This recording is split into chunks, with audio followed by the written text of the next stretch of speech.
پیارے حضور میرا نام ہے جی ادھر سے شروع ہوگی. السلام علیکم. پیارے حضور میرا نام ہے ماریہ چاند. میرے ابو کا نام ہے محمد نور چاند. میرا سوال ہے جب چھینک آتی ہے تو الحمدللہ کیوں پڑھتے ہیں؟ اس لیے کہ چھینک سے انسان کو اللہ تعالیٰ اچانک موت سے بچا لیتا ہے. جب ناک سے ایک غبار سا دماغ کی طرف جاتا ہے تو چھینک کے ذریعے وہ اچانک واپس چلا جاتا ہے اور بڑی زور سے واپس چلا جاتا ہے. اس لیے حکم ہے کہ الحمدللہ پڑھا کرو. سب تعریف اللہ ہی کے لیے ہے جس نے اچانک موت سے ہمیں بچا لیا ہے.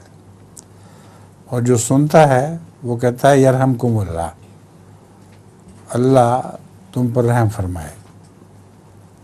اور پھر وہ جواب دیتا ہے یہدیکم اللہ یصلح بالکم، کہ اللہ تمہیں ہدایت دے اور تمہارے حالات درست فرما دے. جزاک اللہ.